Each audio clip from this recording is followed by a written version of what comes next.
Welcome to my new video. दोस्तों आज का जो वीडियो है वो है इंफॉर्मेटिव वीडियो। तो आज की वीडियो में हम आपको बताएंगे कि IBPS RRB ने एक नोटिफिकेशन जारी किया है 11th रिक्रूटमेंट के लिए। तो देखते हैं 11th रिक्रूटमेंट में क्या क्या वो चीज़ें आपको फिल करनी है। तो ये जो रिक्रूटमेंट है ये office assistant, officer scale 1, scale 2 and scale 3 के लिए जारी किया गया है। जिसमें ग्रुप ए में जो आते हैं वो आते हैं ऑफिसर्स स्केल 1, 2 एंड 3, यानी कि स्केल 1 to 3। और ग्रुप बी में आता है ऑफिस असिस्टेंट यानी कि क्लर्क, क्योंकि ऑफिस असिस्टेंट को कहते हैं मल्टीपर्पज़। इसके लिए जो है आप ऑनलाइन आवेदन कर सकते हैं। देखते हैं, अब बात करते हैं इसके पार्टिसिपेटिंग RRBs की, यानी कि कौन कौन सी पार्टिसिपेटिंग बैंक्स हैं जो इस नोटिफिकेशन में भागीदार हैं। इसमें जो है आंध्र प्रदेश ग्रामीण विकास बैंक, ये आपको तेलंगाना की है, ये पार्टिसिपेंट है। आंध्र प्रगति ग्रामीण बैंक, ये आंध्र प्रदेश की। Arunachal Pradesh rural bank, Aryavart bank Uttar Pradesh की। आसाम ग्रामीण बैंक, बड़ौदा राजस्थान क्षेत्रीय ग्रामीण बैंक, बड़ौदा UP बैंक, इस तरीके से कई बैंक हैं ये पार्टिसिपेंट। अब बात करते हैं इसके ऑनलाइन फॉर्म की डेट की। तो इसका ऑनलाइन फॉर्म फिल करने की डेट है 7 जून 2022 से लेकर 27 जून 2022 तक। इतने डेट तक आप फॉर्म अप्लाई कर सकते हैं। आप ज़्यादा जानकारी के लिए आप www.ibps.in पर भी चेक कर सकते हैं। अब बात करते हैं एलिजिबिलिटी क्राइटेरिया की। तो ऑफिस असिस्टेंट के लिए जो है वही क्राइटेरिया है कि आपको बैचलर डिग्री होनी चाहिए, परसेंटेज का कोई बाउंडेशन नहीं है। और ऑफिसर स्केल 1 के लिए भी बैचलर डिग्री मस्ट है। उसके बाद जो आपकी एज है वो एज कैलकुलेट होगी 1 जून 2022 से। फॉर स्केल 3 यानी कि सीनियर मैनेजर के लिए एज जो है 21 से 40 वर्ष होनी चाहिए। और ऑफिसर स्केल 2 इसके लिए आपकी एज 21 से 32 ईयर्स तक होनी चाहिए। और ऑफिसर स्केल 1 यानी कि असिस्टेंट मैनेजर के लिए आपकी एज 18 से 30 होनी चाहिए। और ऑफिस असिस्टेंट है मल्टीपर्पज़, इसकी एज 18 से 30 ईयर्स होनी चाहिए। उसके बाद आप एज रिलैक्सेशन की बात करें तो SC ST के लिए 5 ईयर का एज रिलैक्सेशन है, OBC के लिए 3 ईयर्स का। और personal with benchmark disability as under the right of persons with disability act 2016, यानी कोई अगर डिसेबिलिटी है या विकलांगता है तो उसके अकॉर्डिंग आपको 10 साल की छूट मिलेगी एज में। और अगर आप एक्स सर्विसमैन हैं, डिसेबल्ड एक्स सर्विसमैन हैं, तो उसके लिए अलग अलग आपको छूट देखने को मिलेगी। अब बात करते हैं इसके रिजर्वेशन की, यानी कि कौन कौन से रिजर्वेशन जो है आपको डिसेबिलिटी में मिलेंगे। तो अलग अलग कैटेगरी हैं, आप चाहो तो उसको नोटिफिकेशन में आप देख सकते हैं।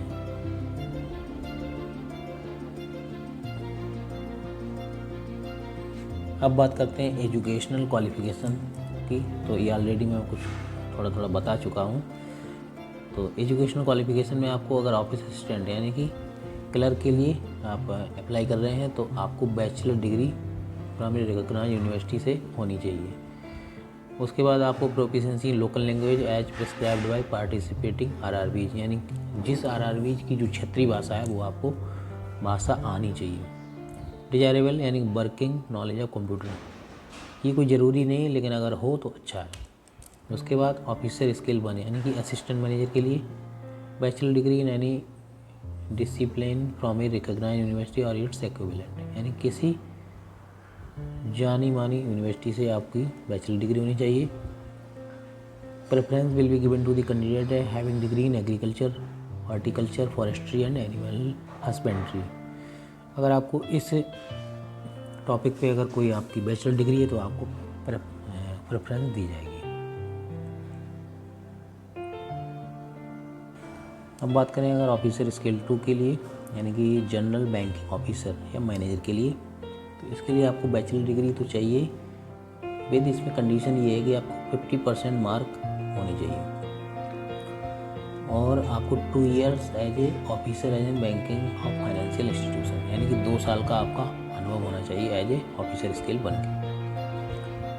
उसके बाद ऑफिसर स्केल 2 यानी कि स्पेशलिस्ट ऑफिसर, इसके लिए आपको क्या क्या रिक्वायरमेंट है, तो इसके लिए बैचलर डिग्री होनी चाहिए। उसके बाद जिस क्षेत्र के आप यानी कि आईटी के आप ऑफिसर बनेंगे तो आईटी यानी कि इंफॉर्मेशन टेक्नोलॉजी में आपको मिनिमम 50% मार्क होने चाहिए ग्रेजुएशन में।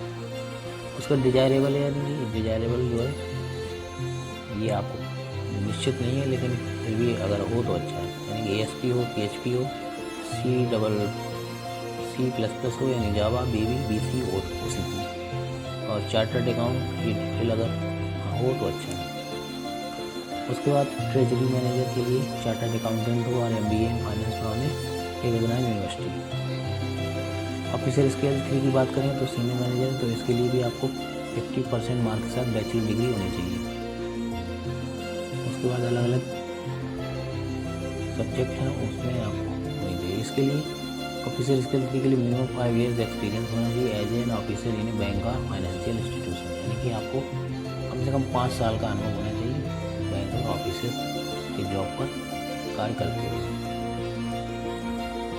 उसके बाद अगर बात करें तो एजुकेशन क्वालिफिकेशन कब तक मान्य है, तो आपकी एजुकेशन यानी कि बैचलर डिग्री है वो कम से कम आप जो लास्ट डेट है फॉर्म भरने की, यानी 27 जून 2022 तक आपकी क्वालिफिकेशन उससे पहले आ जाना चाहिए, रिजल्ट उसका इससे पहले आ जाना चाहिए। उसके बाद paper proper document from board university having declare for result on or before, यानी कि इसके बाद या इसके पहले या इस तारीख तक आपको सबमिट करना है, क्योंकि जो इंटरव्यू होगा उसमें आपको ये डॉक्यूमेंट आपको अगर बैचलर डिग्री दिखानी है तो वो आपको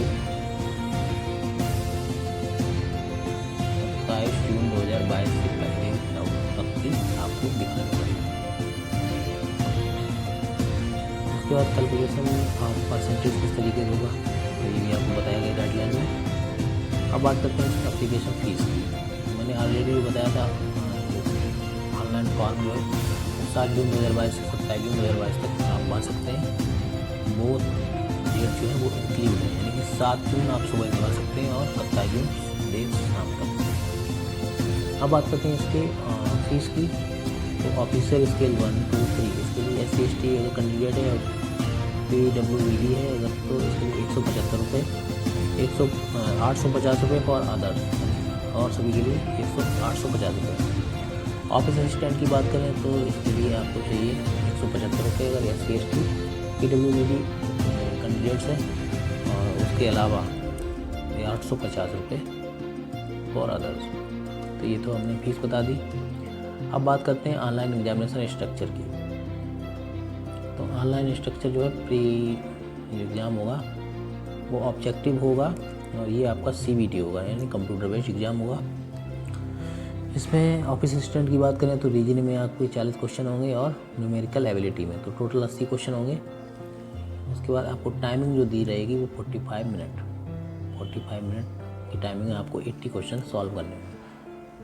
यही बात करें ऑफिसर स्केल 1 के लिए तो इसके लिए प्री में सेम क्राइटेरिया है, यानी कि 40 यानी 80 क्वेश्चन आएंगे रीजनिंग एंड क्वांटिटेटिव एप्टीट्यूड के। इसमें भी आपको 45 मिनट टाइम दिया जाएगा।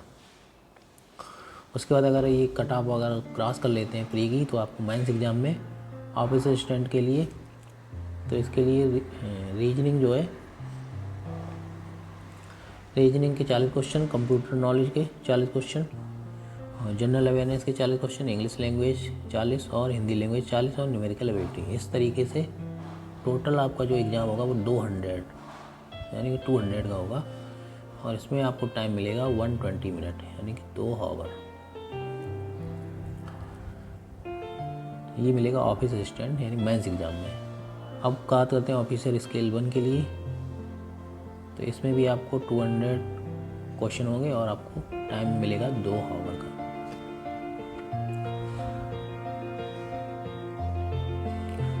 इसमें और जो डिटेल दी हुई है वो है ऑफिसर स्किल 1 और ऑफिसर असिस्टेंट मल्टीपर्पज के लिए नोट क्या है। जो कॉल लेटर है preliminary examination will not be collected at the examination when you candidate will need to retain the call letter along the authentic stamp copy of ID proof. यानी ID proof की कॉपी लेकर आपको preliminary test यानी कि pre जो test होगा उसमें लेकर जाना है। उसके बाद list of version of test medium यानी कि अलग अलग स्टेट की अलग अलग लैंग्वेज है, उस लैंग्वेज आप प्रेफरेंस भर सकते हैं।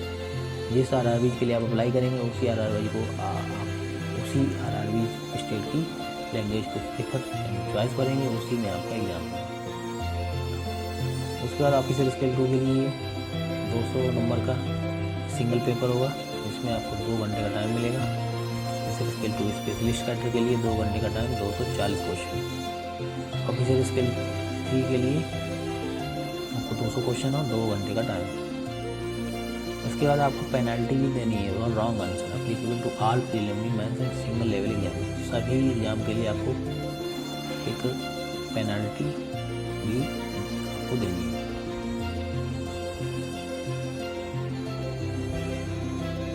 तो प्लीज़ वीडियो आपको अगर अच्छा लगा है तो please like my video and share for all groups. ज़्यादा अगर जानकारी आपको चाहिए तो प्लीज़ आप